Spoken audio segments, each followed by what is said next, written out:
오늘은 히브리서 13장 1절로 4절 말씀 가지고 성숙한 삶의 행실을 살피라. 히브리서 13장은 이제 마지막 장입니다. 이제 마무리를 하고자 하는 입장에서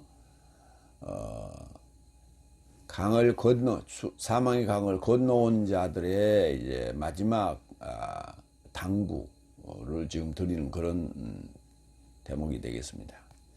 첫 번째 13장 1절로 2절 형제 우애와 손접대를 망각하지 말자. 인간의 삶 중에 가장 기본이 되고 아름다운 삶의 행실이에요. 우리가 이제 삶이 정말 살기가 팍팍하고 환경이 좋지 않는 지역을 꼽자면 몽골 지역이라. 몽골 지역은 여름 기간은 굉장히 짧고 추운 동토의 땅이면서 또 가축을 사육해야 되며 방목하고 또 게르를 여기서 저쪽으로 이동하고 또 그 게르가 그 추위를 막아주는데 그렇게 큰 도움이 되지 않을 거예요. 그런 상황에서 살면서 식재료라고 하는 것은 그 젖,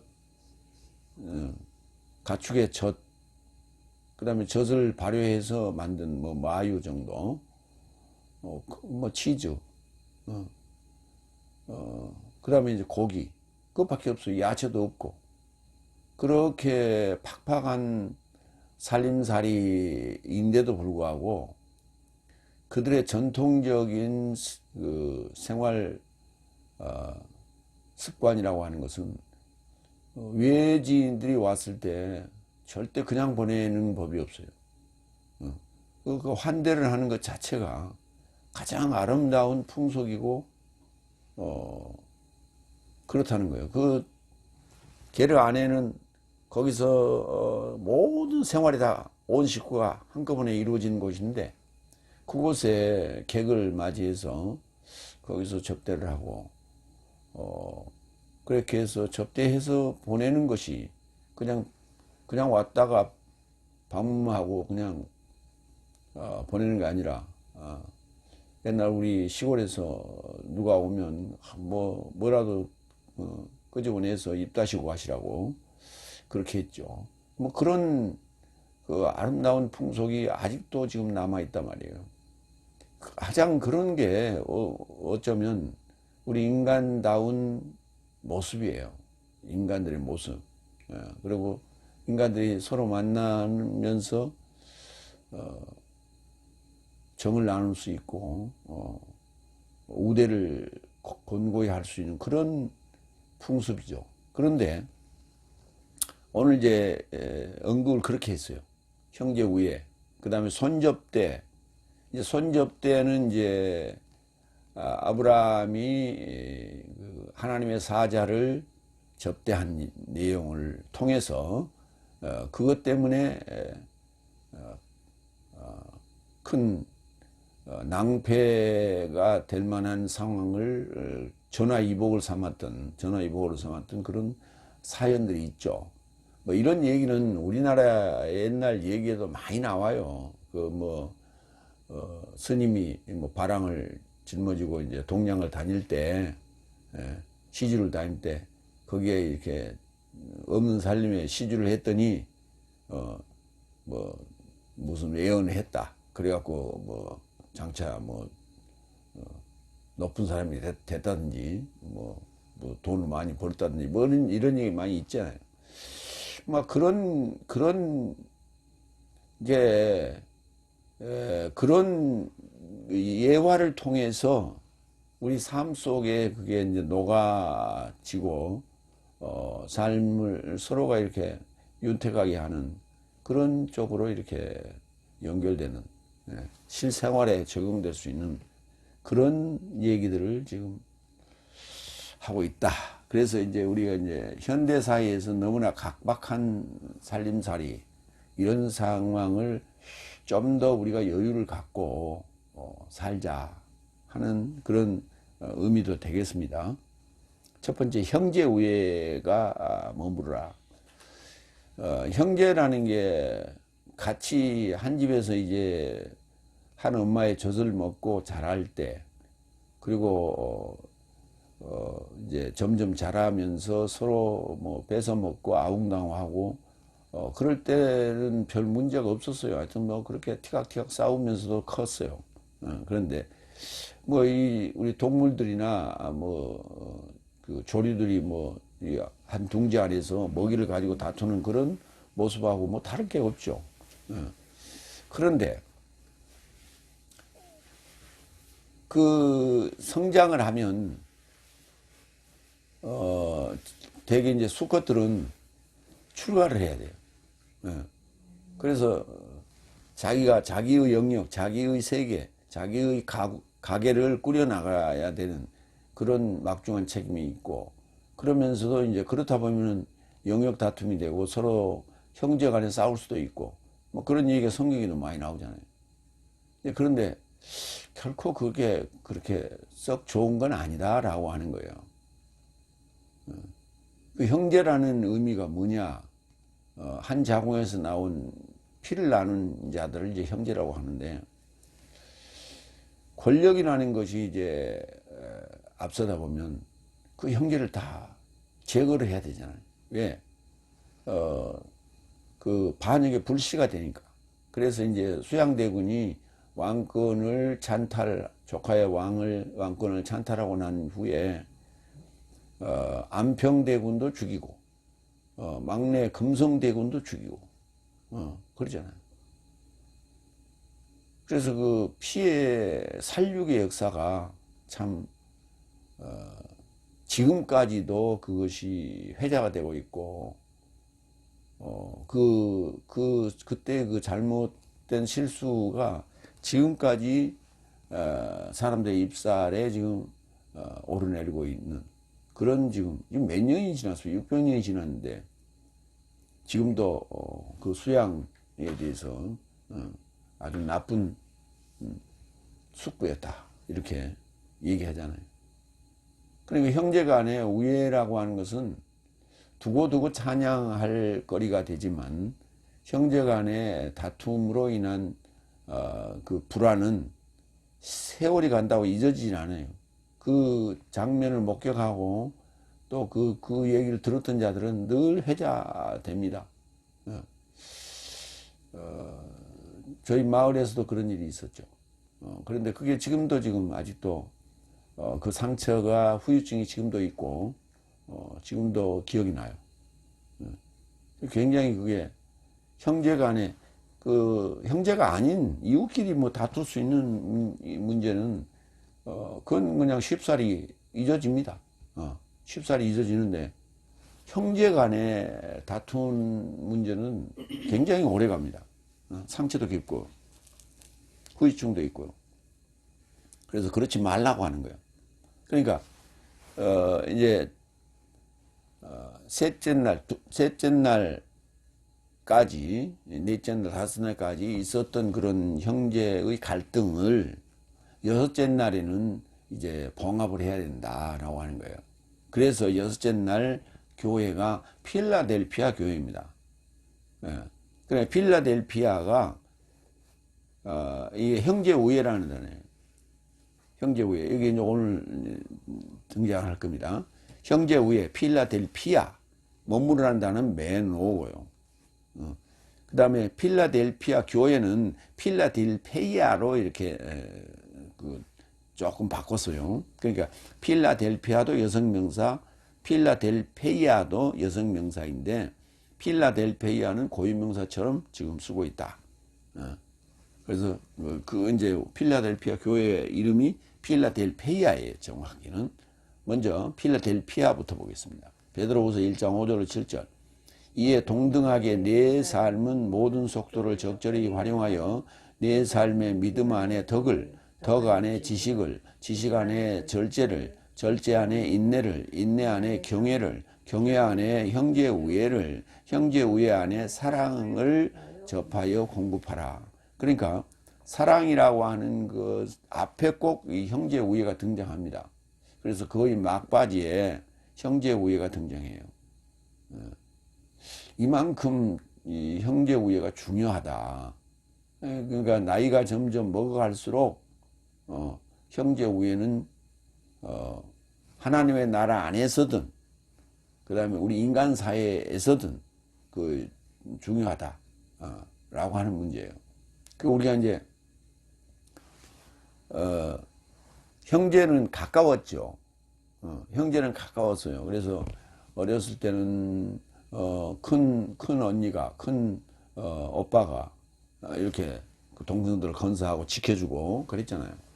그러다가 이제 뭐 직장 생활하고 학교 생활하고 직장 생활하고 사회 생활하고 하다 보니까 바쁘니까 각자 간섭도 안 하고 뿔뿔이 헤어졌다가 이제 애들 이제 장가 보내면 조카 장가 보내면 시집 보내면 이제 그때 더 만나잖아요. 그때부터 이제 서로 왕래하고 안부를 묻고 이렇게 하면서 이제 말년으로 들어가는데 그때 가서 다툼이 있으면 그거는 영원히 금이 가버리는 거죠.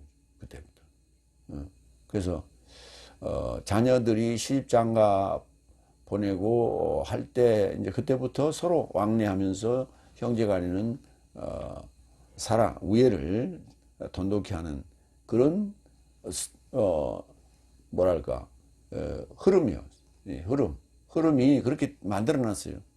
그래서 이제 막바지에 이제 형제 우애를 얘기하는 거예요. 형제 우애 안에 사랑을 접하여 공부하라. 최종 목표는 사랑이죠. 그 사랑의 바탕이 되는 것은 형제 우애다 하는 거예요. 베드로전서 3장 8절로 9절. 여기는 필라델포스예요. 필라델포스. 이건 형용사입니다. 그래서 결론은 모든 삶이 같은 감정 삶이요, 공감 삶이요, 형제 우애 삶이요, 좋은 심정 삶이요, 사랑스러운 감정 삶이다. 악 대신 악을, 욕 대신 욕을 떼어주지 말고 이에 반해 축복하라. 이것에 이루고자 내 삶이 초청받은 것을 알고 있으니 이는 복을 상속받고자 함이라. 그러니까 이게 복받을 일이에요. 서로 형제 우애 그렇게 화목하게 형제간에 이렇게 화목하게 지낸다고 하는 것은 그건 복받을 일이에요. 그래서 우리가 삶에 실천한 대목이다라고 생각을 하시면 되겠습니다. 이제 예수 믿는 가정이 있고 예수 믿지 않는 가정이 있는 그런 집에서는 참 그게 화합하기가 좀 어려울 거예요. 그래서 시간이 가면서 같이 화합을 해가는 같은 종교를 가지고 그 화합을 해가는 그런 노력들이 좀 필요하다. 근데 종교가 다르면은 계속 원수지간으로 벌어진 상황으로 가는 거예요. 그러면 당대에서 끝나면 괜찮은데 조카들까지 사이가 멀어지잖아요. 제 친구 중에서도 그런 애가 하나 있는데 형은 교회를 다니고 형수도 교회를 다니고 자기는 교회를 안 다니고 근데 그 집 제사는 누가 모셔야 돼요? 형이 모셔야 되는데 형이 교회를 다니니까 제사를 모시지 않을 거라고 생각하는 거죠. 추도 예배를 하면 되는데. 근데 이제 추도 예배 방식이 자기가 생각하는 유교적 방식하고 다르니까 그리고 형을 원수처럼 여겼다고. 영원히 화해를 못하고 얼마 전에 갔어요. 참 안타까운 일이에요. 교회로 갑니다. 이제 계시록 3장 7절. 여섯 번째 일곱 교회, 계시록에 이제 일곱 교회가 나오는데 등장하는데 거기에 여섯 번째 교회가 필라델페이아예요. 그래서 거기를 그렇게 번역하기를 필라델피아 교회라고 이렇게 해놨어요. 근데 필라델페이아 교회입니다. 그리고 필라델페이아 안에 있는 교회의 사자에게 기록하라. 거룩하시니가 진실하시니가 다윗의 자물쇠를 가지시니가 이 삶을 말씀하신다. 그가 열면 아무도 닫지 못하고 그가 닫으면 아무도 열지 못한다. 그러니까 이 열 수 있는 비밀을 열 수 있는 길은 형제 우애부터 시작한다. 그러면 이제 우리가 형제의가 갈라진 게 야곱과 에서 이삭과 이스마엘은 이제 그 배다른 형제니까 놔두고 야곱과 에서는 같은 배에서 나온 형제지만은 전혀 성격이 달랐잖아요.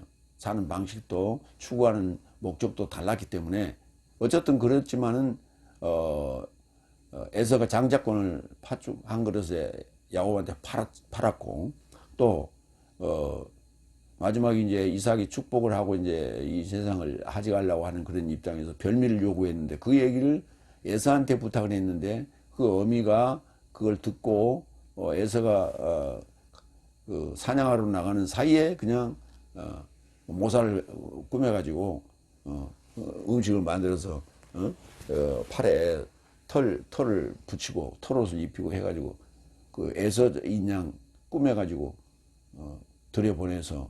들여보냈는데 이삭이 눈이 멀었잖아요. 눈이 안 보이니까 손대보고는 아하 옷은 보니까 에서의 옷인데 목소리는 야곱이구나. 그러니까 자기를 속인 걸 알았어요. 알았으면서도 뭐 축복을 했다고. 축복을 했는데 그 에서가 늦게 와서 이제 나한테 좀 나눠줄 복이 없습니까? 그랬더니 말로 하면 될 거 아니에요. 너한테 축복하노라 그러면 될 거 아니에요. 근데 그렇지 않았어요. 그 왜냐면 축복권이라는 게 축복을 함으로 말미암아 이양이 돼 버리는 거예요. 이양이 되는데 그게 어떠냐? 에판겔리아예요. 소식과 함께 연결된 소식과 함께 이양이 되는 거예요. 그렇기 때문에 에서한테는 줄 게 없다고 하는 거예요. 이제 그때부터 원수지간이 됐죠. 그랬다가 이제 외갓집에 갔다가 거부가 돼가지고 돌아왔는데, 그러면서도 이제 화해를 한 건 아니에요. 둘이 야곱과 에서가 살면서 그냥 대면하며 살았죠. 어쨌든 안갚음을 하지 않았지만은 어쨌든 대면하고 살았다 이렇게 봐야 돼요. 어쨌든 그러한 그 셋째 날의 관계가 틀어졌던 그런 관계들이 여섯째 날에 와서는 형제 우애로 이렇게 다시 봉합이 돼야 되겠다 하는 얘기예요. 그 얘기가 뭡니까? 우리가 이제 외적으로도 내적으로 뭐 봉합할 게 뭐 있고 내적으로 뭐 할 게 뭐 있어요. 결국은 내 마음의 문제죠. 그러니까 그것은 표출되는 문제예요. 그래서 그렇게 형제 우애로 실천하라. 예수님도 우리를 향해서 형제라 아델포스라 부르시기를 부끄러워하지 않았다 했지 않습니까? 그게 여섯째 날이에요. 예수님이 나타나서 사역을 시작한 공생을 시작한 때가 여섯째 날. 그래서 그때 아델포스 그 앞에 뭐가 붙었어요? 필로스가 붙은 거예요. 아델포스라는 단어 앞에 필로스가 붙은 거예요. 그 아델포스는 형제고 필로스는 우애. 그게 합쳐진 합성어예요. 어쨌든 그때 형제 우애를 우리가 실천함으로 말미암아 그 닫혔던 문이 열리기 시작한다 하는 거예요. 그래서 가장 먼 데서부터가 아니라 먼 데서 밖에 나가서는 잘해요. 응? 뭐 그냥 그 다 간도 빼줄 정도로 그렇게 잘하는데 집에 들어와서는 그렇지 않거든. 형제간에는 또 그렇지 않거든. 가장 먼저 실천할 게 형제 우애부터 먼저 하고 하라는 얘기예요.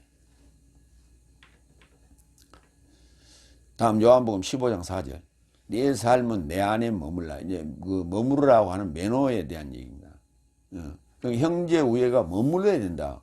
잠시 하다 하면 안 된다. 항상 끝까지 죽을 때 이 세상 하직할 때까지 그 형제 우애는 유지하라 그런 얘기죠. 그 유지하라 그런 얘기예요. 그걸 그냥 머물라 이렇게 표현했는데 요한복음 15장 4절. 내 삶은 내 안에 머물라. 나도 내 삶 안에 머물겠다. 만약 가지가 포도나무 안에 머물지 않으면 자신으로부터 열매를 감당함이 불가능함과 같이 내 삶도 만약 내 안에 머물지 않는다면 이같이 불가능하다. 나무에 열린 실과는 매달려 있어야 돼. 수확할 때까지. 떨어지면 그걸 낙과라고 그래. 낙과. 낙과. 그건 그냥 버리거나 짐승의 밥이 되거나 그렇죠. 그건 상품 가치가 없는 거예요. 그래서 우리도 끝까지 머물러야 있어서 아버지의 품에 들어갈 때까지, 하나님의 창고에 들어갈 때까지, 그때 수확할 수 있는 그때까지 머무르라 하는 거예요. 매달려 있어야 한다는 얘기죠. 그게 굉장히 중요하다.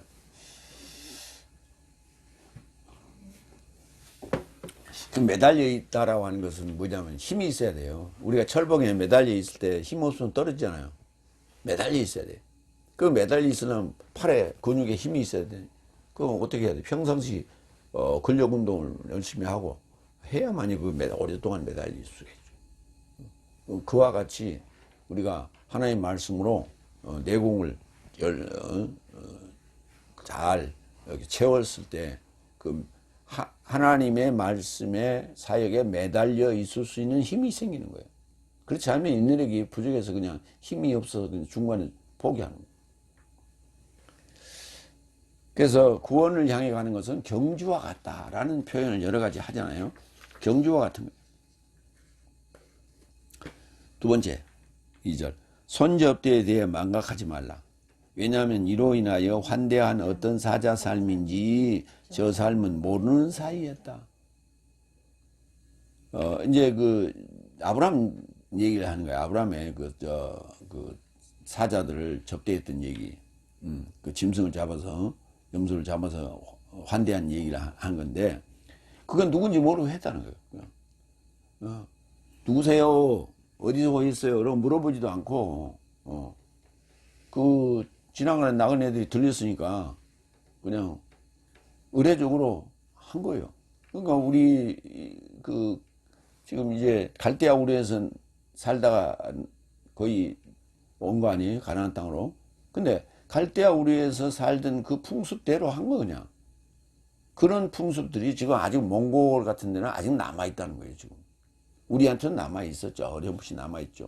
근데 지금도 그 몽골의 그 게르에서는 그렇게 행하고 있단 말이에요. 그래서 그냥 그렇게 그냥 누군지도 모르고 오니까 물 한잔 얻어봅시다. 안녕하세요. 그러고 오니까 들어오세요. 그러고 환대를 했다는 얘기예요.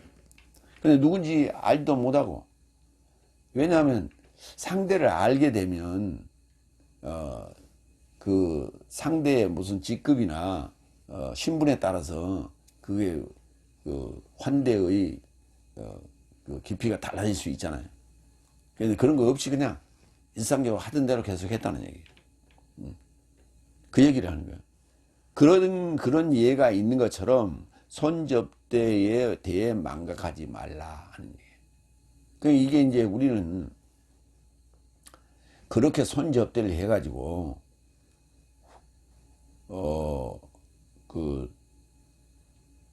그로 인해서 이익을 봤잖아요. 전화위복이 됐었잖아. 그러니까 그런 요행을 바라해서가 아니라 하는 거예요. 이제 그 결과는 그렇습니다만은 그러니까 우리가 지나가는 나그네가 왔을 때 환대를 해라. 왜냐하면 그가 천사일지 모른다. 우리는 이제 그런 자꾸 그 뒤에 천사일지 모른다. 그 얘기는 빼라고요. 여기 그 얘기 없어요. 그런 그건 요행을 지금 바라고 지금 하는 거거든. 그러니까 우리 이제 그 흥부 놀부전에서 나오는 그 제비 다리가 부러졌는데 제비 다리를 이렇게 고쳐줬단 말이에요. 묶어줬어. 그래서 그 제비가 강남 갔다 오면서 그 박씨를 갖다 물어서 줘가지고 흥부가 부자가 됐다는 거 아니에요. 그래서 놀부가 그 얘기를 듣고 모든 제비를 다 다리를 분질러가지고 다시 묶어줬더니 너도 박씨를 물어줬다고. 놀부한테도. 그런데 그 박씨를 심었더니 거기서 막 도깨비도 나오고 막 뭐가 나와가지고 막 그냥 폐가망신했다는 그런 얘기 아니에요. 그러니까 뭔가 요행을 바라는 게 아니고 흥부가 할 때는 요행을 바라고 한 게 아니었어요.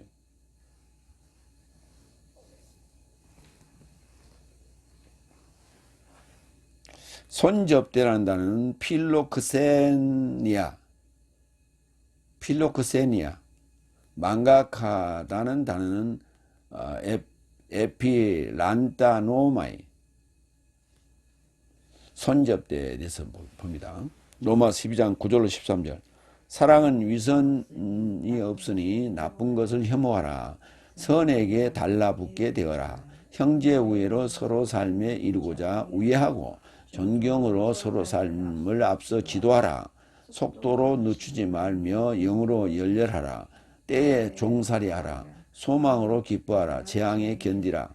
기도로 끈질기게 버티라. 성도 삶의 필요에 교제하라. 손접대를 즐겨하라. 이제 신앙인이 갖춰야 될 그런 구비 조건이죠. 그것들을 이제 사랑과 형제 우애, 손접대, 이거는 인색하지 않고 후덕한 인간적인 모습이에요. 그러니까 이러한 속성은 하나님의 속성과 같다, 이렇게 보는 거예요. 다음 히브리서 13장 16절. 그래서 선행과 교제를 망각하지 말라. 왜냐하면 하나님은 이런 제자 삶으로 대만족해 하신다. 선행과 교제. 그래서 사마리 여인 얘기가 나오지 않습니까? 굉장히 중요한 얘기예요. 며칠 전에 이렇게 그 유튜브 보다 보니까 요셉의 집이라는 그 요셉 의원이라는 그 골목에 있는 조그마한 그 의원인데, 그 다큐멘터리 비슷하게 이렇게 취재한 내용인데 이렇게 봤어요. 그래서 낯이 익다라고 한참 이렇게 보다 보니까 생각이 났어요. 영등포역 못 가서 우측에 있는 골목에 거기 쪽방촌이 있는데, 고가다리도 있고 그 밑에 그 쪽방촌 안에 있는 조그만 의원이에요. 근데 그게 의사분이 그 교회를 의원을 세웠는데 무료 봉사하는 곳이에요. 무료로 진료하고 무료로 약도 주고 하는 그런 곳인데, 그분이 미국 유학까지 갔다 온 박사를 가진 분이에요. 그런데 그분이 그 모든 걸 다 자기 그 의사로서 취업을 다 포기하고 거기 와서 그 봉사를 시작을 했어요. 어려운 사람들, 그래갖고 이제 그분은 지금 돌아가시고 그 후대로 이제 이어서 지금 하고 있는데, 그 이제 전체적인 원장은 지금 신부님이 하고 있고, 의료의 원장은 지금 은퇴를 할 나이는 아닌데 미리 은퇴를 하고 거기 와서 지금 봉사를 하고 있는, 지금 한 8년째 되는 분이고, 나머지 분들도 이제 보면 자기 직장 병원이 끝난 다음에 거기로 와요. 아주 뭐 저기 용인에서 온 사람도 있고 뭐 먼 데서 온 사람도 있더라고요. 그래 와서 봉사하고 저녁에 늦게 이렇게 돌아가고, 그러면서 거기서 이제 뭐 기부받은 빵이나 또는 그 음식을 또 이렇게 대접하기도 하고, 그 다음에 무슨 노래, 그 치유, 그런 것도 하고, 하여튼 뭐 하는 일이 굉장히 많아요. 그래서 앞으로의 계획이 어떻게 되냐, 어떻게 됐으면 좋겠냐고 이제 원장님한테 물어보니까, 이런 곳이 없어졌으면, 우리 할 일이 없어졌으면 좋겠다, 이렇게 얘기하더라고요. 국가가 지금 책임을 져야 될 일을 그런 그 천주교 단체로 지금 그게 이양이 되면서 하고 있는 것 같아요. 거기를 제가 그때 차로 몇 번 그 환자를 태워다 준 기억이 나서 지금 아주 감명 깊었어요. 뭐 이런 게 인간 살아가는 뭐 훈훈한 얘기 아니에요? 그런 게, 그게 선행고 교제, 사마리 여인, 선한 사마리 여인, 뭐 이런 거. 이어서, 이로 인하여 환대한 어떤 사자 삶인지 저 삶은 모르는 사이였다. 모르고 했다 이 말이에요. 어떤 사자인지 모르고 환대를 했다 하는 것이죠. 환대하는 단어는 크세니죠. 사자는 안겔로스고 모르는 사이였다 하는 단어는 란타노라는 단어예요. 란타노. 사도행전 10장 6절. 이 자는 어떤 가죽 세공 시몬의 곁에서 접대받고 있으니 그와 집은 해변에 있다. 이 자가 서로 마땅히 행할 바를 전해줄 것이다. 시몬 베드로를 이제 초청하는, 요바에서 초청하는 그런 그때 어떤 가죽 세공 시몬의 곁에서 접대받고 있었다. 이런 표현이 여기 등장합니다. 접대받는다, 환대받는다. 같은 단어예요. 환대나 접대. 접대가 일반적인 것이 접대죠. 접대인데, 환영한다는 의미가 앞에 좀 더 강조되면 환대가 되는 것이죠. 접대나 환대. 사도행전 11장 13절. 그러자 저 집 안에 서서 요ppe 산의 삶을 파송하여 페트로스라 초청된 시몬을 부르라고 그에게 언급하는 사자를 보았다고 그가 내 삶에게 통보했다. 사도행전 10장과 11장은 연결되는 내용 얘기입니다. 그때 사자라는 단어가 등장하고요. 요배에서 누가복음 8장 47절. 그러자 여인이 숨기지 못할 줄을 알아차리고 떨며 나와 그에게 엎드려 어떤 이유로 인하여 그가 접촉하였다고 백성의 모두 목전에서 그에게 통보하였고 그 즈음에 즉시 그녀가 나음을 받았다. 예수님이 옷자락을 뒤에서 누가 내 옷자락 잡았냐 그러니까 그걸 이제 숨길 수가 없어서 그 여인이 그걸 이제 내가 했습니다 하고 이제 엎드려서 그걸 실토를 했다는 얘기예요. 그랬더니 그 즉시로 그냥 그 병이 나았다. 본인의 병이 나은 게 아니죠. 그 집에 아이의 병이 나왔다는 얘기죠. 그때 이제 숨기지 못한다. 모르는 사이였다. 부지 중에 이런 여기 이제 번역은 그렇게 했어요. 그냥 한문 씌고 부지 중에 알지 못하는 사이에. 그 이제 숨기다 또는 모르다, 부지 중이다 뭐 이런 표현이에요. 두 번째 대지로 갑니다. 히브리 13장 3절. 결박된 포로가 학대받는 삶을 기억하라. 학대받는 삶을 외면하지 말라는 거예요. 기억하라. 학대받는 삶. 뭐 굳이 그 학대받는 것이 학대만이 아니라 그 외면받는 것도 우리가 무슨 상병이었습니까? 홍수 나서 강에서 군대 해병대 그런 문제 아니면 세월호 문제 아니면 이태원 문제 이런 문제들 우리가 아픈 상처들이거든요. 그걸 기억하라는 거예요. 기억하라는 거예요.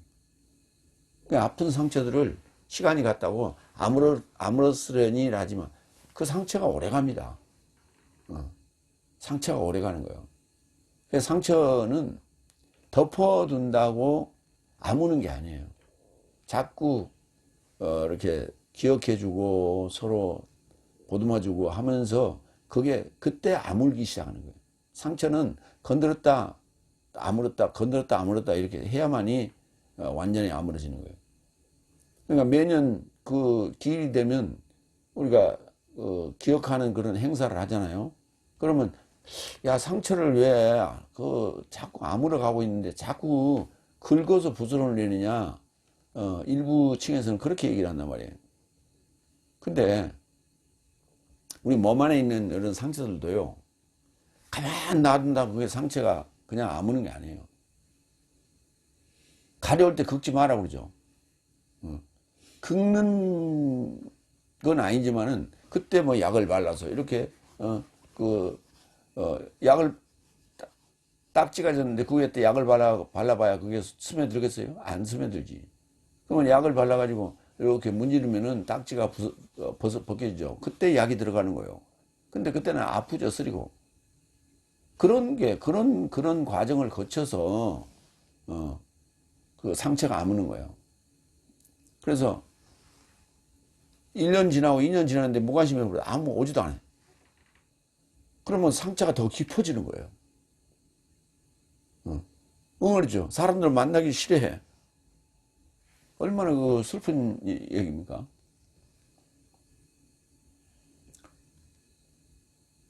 그 진도에 보니까 대마도라는 데가 있대요. 진도에서 한 2시간 내지 한 2시간 정도 걸리는 데인데 대마도라고 하는 일본 대마도 말고 우리나라의 대마도가 있어요. 그 대마도는 육지에서 말을 싣고 제주도로 갈 때 또는 제주에서 말을 싣고 육지로 올 때 거기 잠시 들려서 약간 쉬었던 곳이에요. 그래서 그 말마자를 써서 대마도로 했더라고요. 그런데 그 대마도에 이제 윤택 씨라고 하는 배추머리 그 친구가 거기 이제 그 유튜브 찍으러 왔더라고요. 근데 거기서 이제 나온 얘기 중에 거기 주민 한 사람이 보니까 그 이제 배로 이렇게 태워주면서 이렇게 설명을 주고 하는데 저기 저 보이는 데가 저기가 그 세월호 사고가 있었던 곳이다. 그러면서 그때 거기 제일 먼저 가가지고 20명을 구했다는 거예요. 20명을. 그래서 더 이상 이렇게 구하지 못한 게 참 아쉽다. 지금도 한이 된다. 그런데 그게 그 얘기를 끄집어내는 게 그 트라우마를 건드리는 게 아닌가 싶어서 조심스럽게 얘기를 하던데, 그렇죠. 건드리면 트라우마를 건드려서 상처를 건드리는 의미가 되죠. 그러나 그것을 누군가 알아준다는 거가 굉장히 중요한 거예요. 그래서 그 트라우마의 상처를 더 아물게 하는 그런 기회가 될 수 있는 것이죠. 사람들이 알아줘야 되는데 아무도 모른다. 속으로 병이 드는 거예요. 이게 속으로 골마드는 거예요. 그 유족들은 뭐 오죽하겠어요. 그러는데 거기서 그 구출했던 그런 영혼들도 그런 트라우마를 갖고 있는 거예요. 우리가 그런 것들을 기억해 줘야 된다. 결박. 세 번째 3절. 내 삶이 함께 결박된 것 같이 포로 삶에 대해 자기도 몸 안에 있는 것 같이 학대받는 삶에 대하여 기억하라. 내 몸이 학대받는 것처럼 기억하라는 거예요. 내 몸이 그렇게 받는 것처럼 그렇게 기억하라는 거예요. 그냥 단순하게 기억하는 게 아니라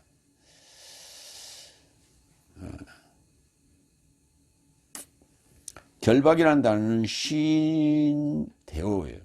함께 결박이라는 단어는 대어인데 대어 앞에 쉰이라는 전치사가 접두되어 가지고 합성어로서 함께 결박된 것 같이, 함께 결박된 것 같이 감정이입이 돼야 된다는 얘기죠.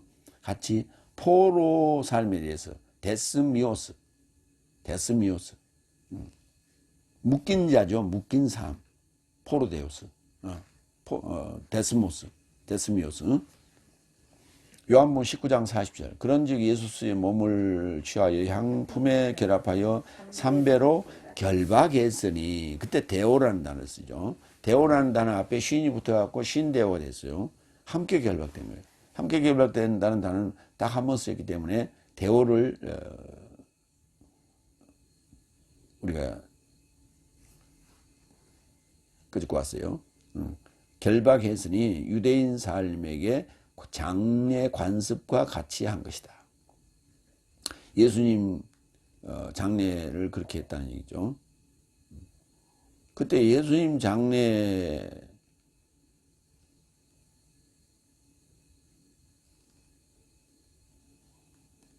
예수님은 하나님인데 죽을 수가 없어요.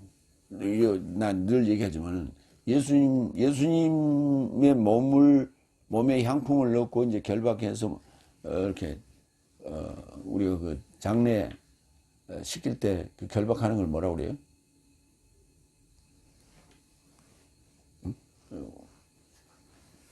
관에 집어넣어서 묶는 시신을 옷 입혀서 결박하는 거 있잖아요. 그걸 뭐라고 그래요? 아는 게 있어야지. 입관하기 전에 하는 거.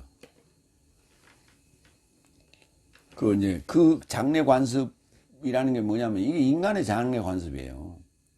그 인간의 장례 관습이 우리의 장례 관습입니다. 우리의 장례 관습대로 했다는 얘기. 그러니까 예수님은 인간의 몸 속에 들어왔지 인간의 몸을 입고 온 게 아니에요. 그러면 이때 이렇게 결박된 장례 관습대로, 유대인 장례 관습대로 결박된 자는 나요. 내 모습이라고 생각하라고. 에베소 4장 1절. 그런즉 주 안에 포로된 나는 내 삶이 초청받았고 초청에 합당하게 활보할 내 삶을 이루한다.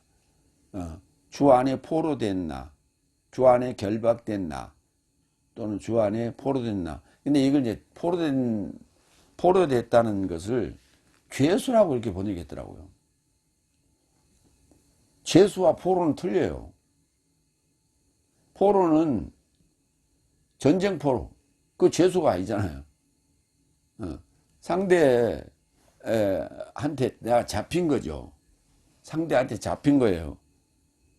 근데 그게 죄수는 아니잖아요. 포로지. 왜? 죄수는 판결을 죄가 있다고 판결된 자를 죄수라고 하는 거예요. 근데 포로된 자는 죄수는 아니잖아요. 죄 때문에 포로된 건 아니잖아. 그래서 포로로 이렇게 묘사를 해야 맞다. 이어서 자기도 몸 안에 있는 것 같이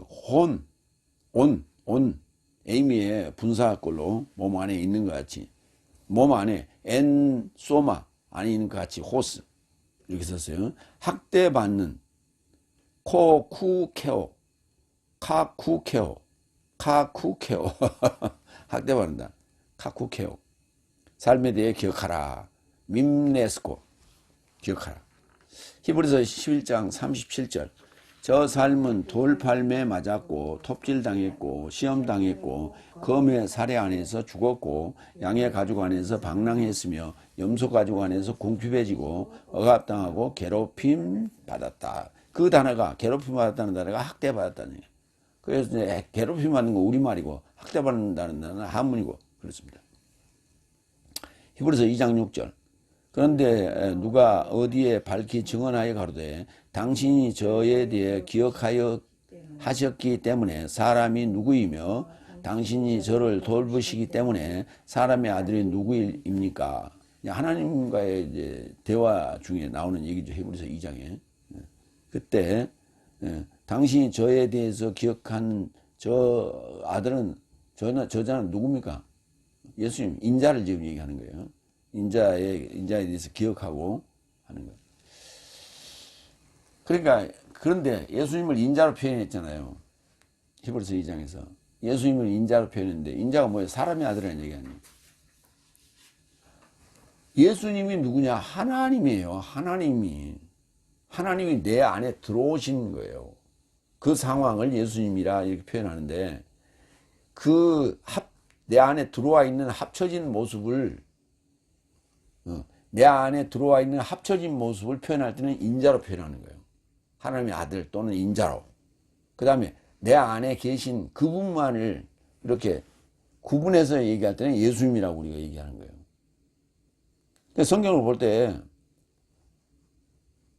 요한일서 4장 2절에 육체 안에 오신 요한복음 1장 14절에 말씀이 육신이 된 요 상태, 말씀이 육체 안에 들어와 있는 이 상태를 잊어버리면 안 돼요.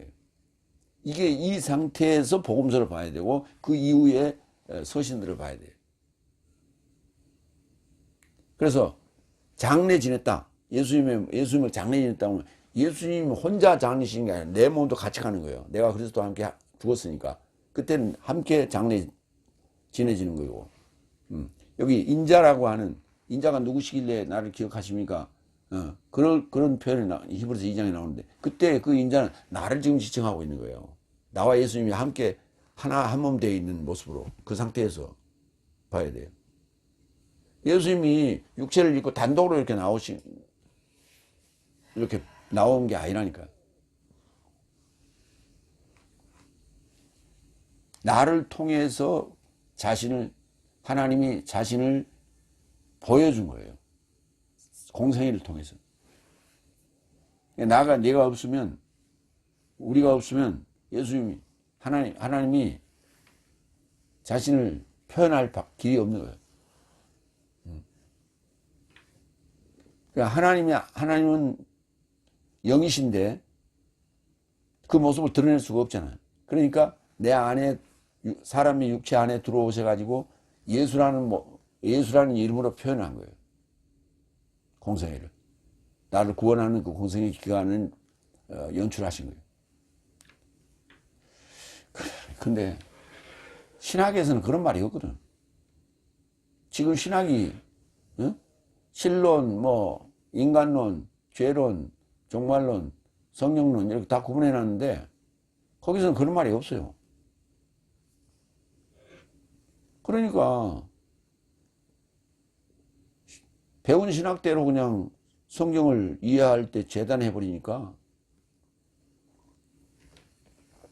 제가 하는 얘기, 그런 얘기가 나올 수가 없죠. 그래서 지금 다들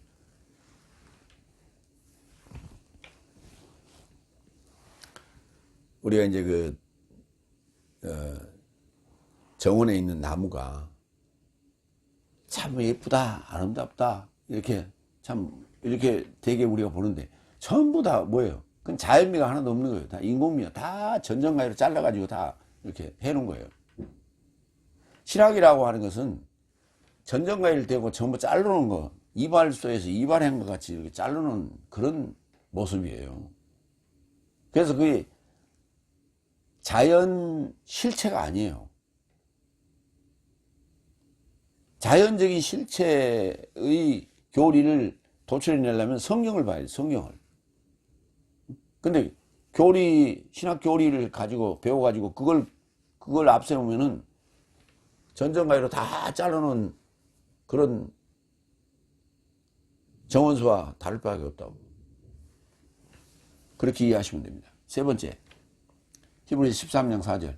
혼인은 존귀함으로 행음자와 간음자를 판결하신다. 그러니까 행음자나 간음자들을 언급하는 이유는 혼인 문제 때문에, 혼인이 존귀하기 때문에 그것을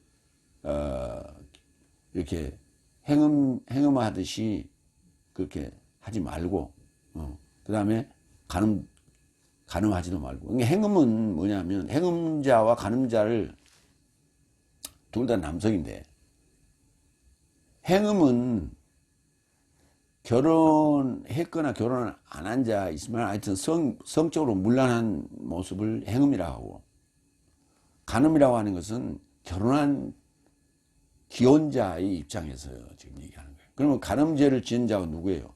다비드가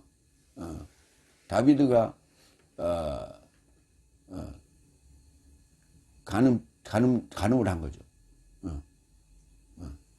다비드가. 그래서 솔로몬을 낳은 거 아니에요?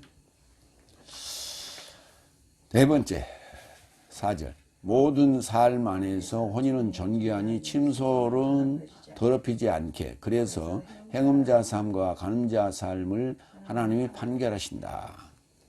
그렇죠. 이거는 그러니까 이제 우리 인간적인 생활 속에서도 적용되는 문제고, 이것이 이제 이어져서 영적인 차원에서 하나님과의 관계 속에서 신랑과 신부인 그런 관계 속에서도 적용되는 문제예요. 우리의 신랑은 예수님이죠. 우리는 신부가 되는데 그 관계에서 간음을 했다 치면 어떻게 되는 거예요? 다른 사상을 받아들였다는 얘기예요. 다른 사상, 여기 기웃 저기 기웃 하고 다녔다. 다른 사상, 다른 종교 사상을 받아들였다. 그게 간음이고 그게 행위예요.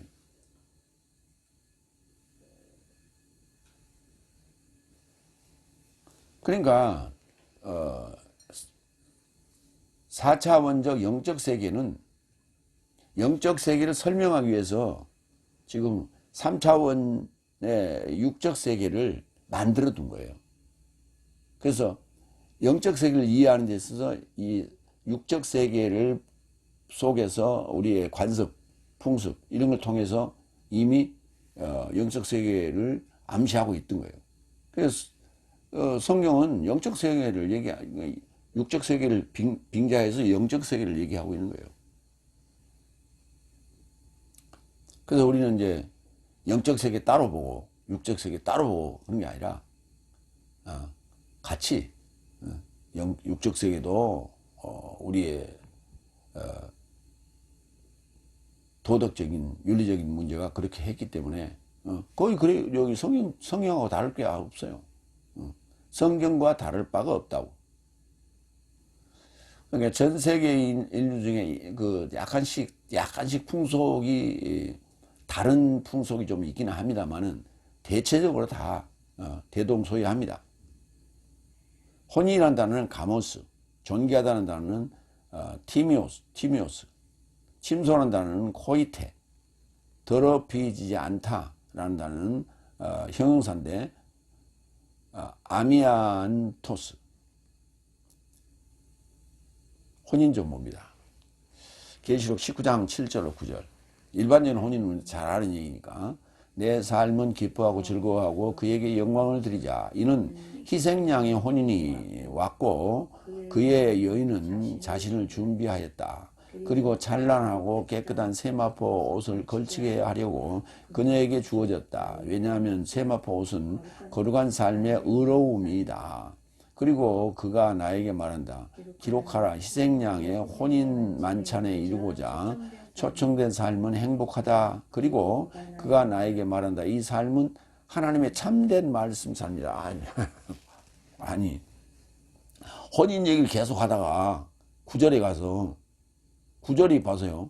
9절에 가서 혼인 얘기가 끝나고 10절에 가서 이 삶은 하나님의 참된 말씀 삶이다. 이랬으면 혹시 몰라. 그런데 9절에 그리고 그가 나에게 말한다. 기록하라. 희생양의 혼인 만찬에 이르고자 초청된 삶은 행복하다. 그래놓고 그리고 그가 나에게 말한다. 이 삶은 희생양의 혼인 만찬에 초청된 그런 이 삶은 하나님의 참된 말씀 삶이래요.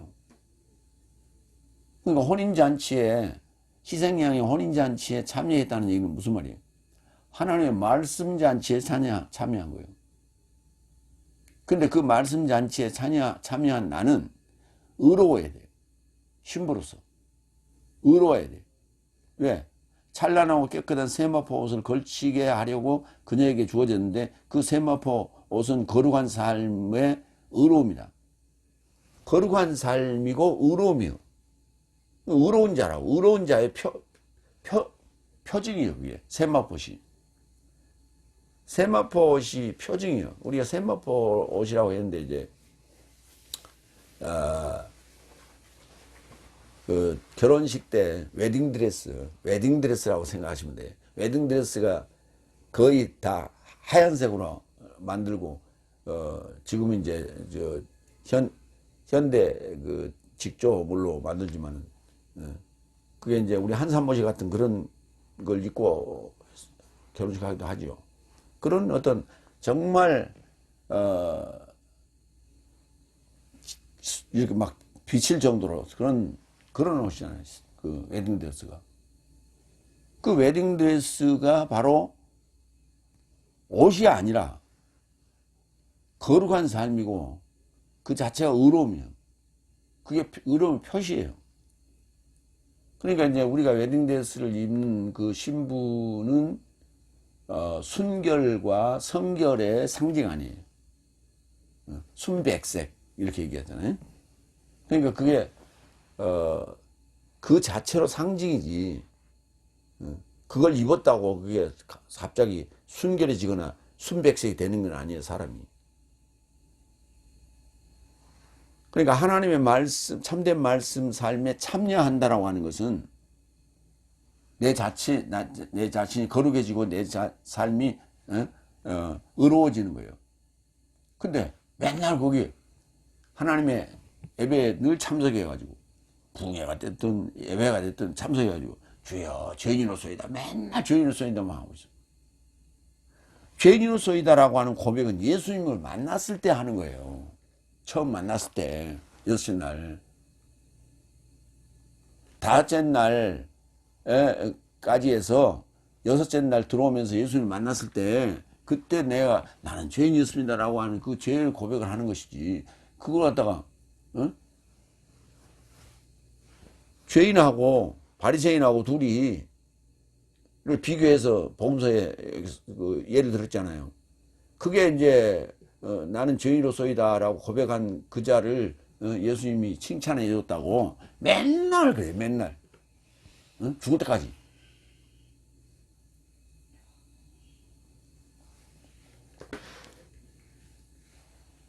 그러니까 그게 정말 어린아이 신앙인 거예요. 옛날 말이 있잖아요. 애들 보는데 찬물도 못 마신다고. 따라한다고. 성경에서 예수님이 그 칭찬해줬다고. 나는 맨날 그렇게 칭찬받을 거야. 그러니까 나 맨날 죄인으로소이다. 이거만 하고 있어요. 의로워지려고 생각을 안 해. 하나님의 말씀으로 자꾸 찾아서 내가 익힘으로 공부함으로 알므로 내가 의로워지는 거예요. 근데 그건 뒷전이고 맨날 눈만 감고 기도하면서 주여 죄인으로소이다 맨날 이것만 하고 앉았어. 왜? 칭찬받으려고. 그 어린아이라고. 베드로전서 1장 18절로 19절. 조상에게 물려받은 네 삶의 헛된 행실에서 속량되었으니 은이나 금같이 썩어질 삶이 아니라는 것을 네 삶은 알고 있으나 나무랄 데 없고 흠 없는 희생양 같은 그리스도스의 존귀한 피로 된 것이니. 존귀하다라고 하는 것은 뭐예요? 그리스도스의 피가 존귀한 거예요. 값어치가 있다고, 가치가 있다고, 가치. 야, 가치 있게 좀 놀아. 값어치 있게 좀 놀아. 그리스도의 복음은 존귀한 거예요. 시장통의 싸구려가 아니라고. 시장통에서 파는 떠리 싸구려 하는 그 싸구려 물건이 아니에요. 근데 하나님의 말씀을 그렇게 취급하는 사람들이 있어.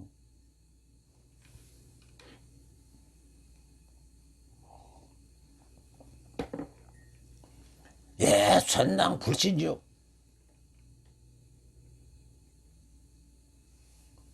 그러면 시장통에서 아니 싸구려 파는 그런 느낌이에요. 그리스도의 존귀한 피예요. 십자가의 죽음은 존귀한 사건이라고. 가치 있는 일이에요. 로마서 13장 13절로 14절. 나도 아내서와 같이 단정히 활보하자. 방탕과 술 취하지 말자. 동침과 방종하지 말자. 다툼과 열내지 말자. 오로지 주 예수 그리스도스를 옷 입으라. 욕망 삶에 이르고자 육체의 선각을 행하지 말라. 동침. 침소예요, 침소. 동침 여기. 코이테. 동침이라는 게 방탕이에요, 방탕. 방탕. 마구 잡아 돌리는 거. 성적 방탕.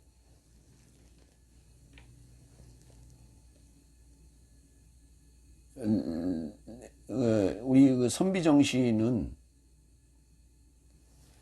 그 어른들이 얘기한 게 새 뿌리를 조심하라. 이 뿌리, 그 다음에 중간에 있는 그 오줌 눌 때 쓰는 그 뿌리, 그 다음에 발뿌리. 가야 될 때, 안 가야 될 때. 함부로 놀리지 말라는 거예요. 입도 함부로 놀리지 말고, 발도 함부로 갈 때, 안 갈 때 구분해서 가고, 그것도 함부로 돌리지 마라. 그게, 그 함부로 놀리는 그 자체가, 이게 행음이에요. 행음자라고 하는 것은 포르노예요. 포르노라고 하면 잘 알죠. 포르노가 이게 행음이에요. 그 다음에 간음자는 모이코스, 간음자, 간음여도 있어요. 간음자, 그러니까 행음은 성 전반에 관한 얘기고, 간음은 기혼자에 관한 얘기예요.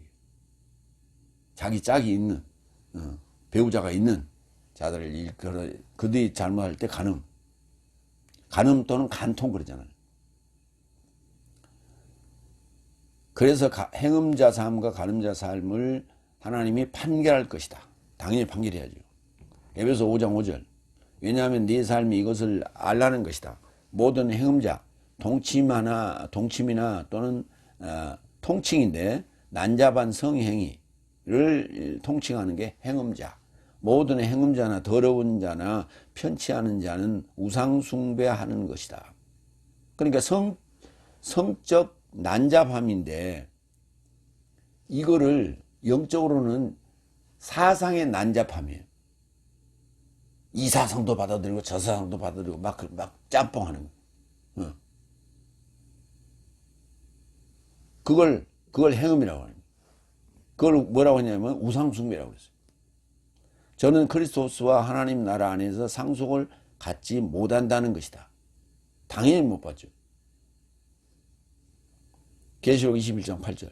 그러나 겁쟁이 삶과 불신자 삶과 혐오스러운 삶과 살인자 삶과 행음하는 삶과 마술자 삶과 우상 경외자 삶과 모든 거짓말쟁이 삶에게 불과 유황으로 불 붙여진 모단의 저 삶의 몫이다. 이것이 둘째 사망이다. 둘째 사망에 들어가는 거예요. 그러면 둘째 사망에 들어간다는 얘기는 지금 첫째 사망, 곧 부활을 맛본 자들도 둘째 사망에 들어갈 수 있다는 말이냐. 첫째 부활에 들어간 자 안에 지금 제쳐놓은, 숨겨놓은, 절제한 그런 요소들은 어디에 들어가 있어요? 다 쓰레기통에 들어가 있거든. 사망과 음부라고 하는 쓰레기통에, 바다에 들어가 있어요. 그것들을 태우는 겁니다. 그것이 둘째 사망이에요.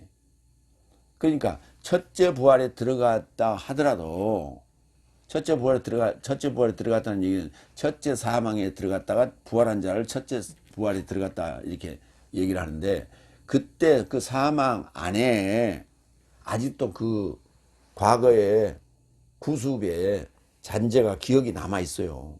그러니까 언제든지 첫째 부활에 들어간 자도 이러한 행위들을 할 수가 있어요. 근데 그것을 절제하고 안 하는 거예요. 그래서 쓰레기통에 지금 던져 놓은 거예요. 이것을 둘째 사망 때 그 쓰레기통들을 처리하는 거예요. 그럼 내 기억 속에서 완전히 사라지는 거예요.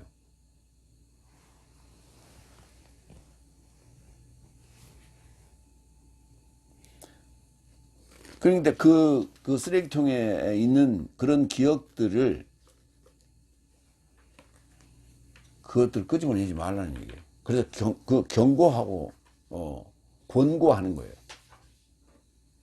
왜? 우리가 사는 세상 자체가 그런 것들로 전부 점철되어 있기 때문에.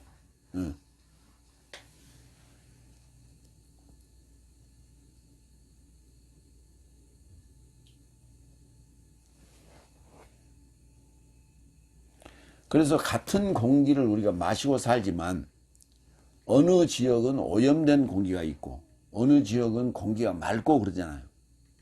그래서 우리가 맑은 공기를 마시려고 숲으로 가기도 하고 산으로 가기도 하고 들로 가기도 하고 바다로 가기도 하잖아요. 그런 데는 공기가 맑잖아요. 근데 그 바닷 가운데 갔더라도 거기서 쓰레기 태우는 데가 있었다면 그 공기는 또 아주 오염된 공기 아니에요. 그래서 그거 피하잖아요. 같은 공간이에요. 같은 공간이에요. 한 공간이에요. 그렇지만은 어느 지역에는 공기가 좋고 어느 지역에는 공기가 나쁘고 그래요. 그래서 공기가 나쁜 곳에 안 가요, 사람들이. 그런 것처럼 내 안에 그런 다 행할 수 있는 요소들이 다 성경에 나오는 악습들이 다 있어요. 있는데 그것을 쓰레기통에 청소해서 넣어놨어. 이렇게. 그랬다가 마지막 태우는 작업이 둘째 사망이라고 그러죠. 고린도전서 6장 9절. 혹 내 삶은 불의한 자가 하나님의 나라를 상속하지 못할 것을 알아보지 못한 것이냐? 미혹받지 말라. 행음자 삶이나 우상숭배자 삶이나 간음자 삶이나 미동 삶이나 남색자 삶이나 도둑 삶이나 편치자 삶이나 주정뱅이 삶이나 욕쟁이 삶이나 악탈자 삶 같은 하나님 삶은 하나님의 나라를 상속하지 못할 것이다. 여기 미동이라고 하는 것은 지난번에는 부드러운 것이라고 번역했는데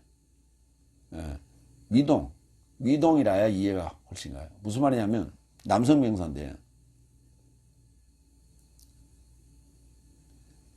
왕의 남자 그런 영화 있었죠. 그러니까 꽃미남으로서 그 남색자에게 픽업된 자, 남색자들이 탐낼 만한 그런 미동, 그걸 미동이라고 해요.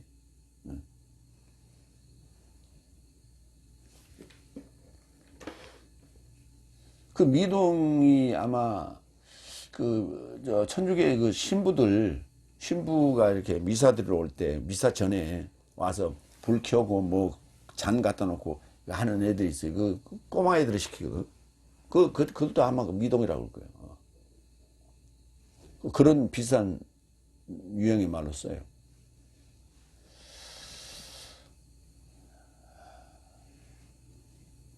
그러니까 이게 항상 이런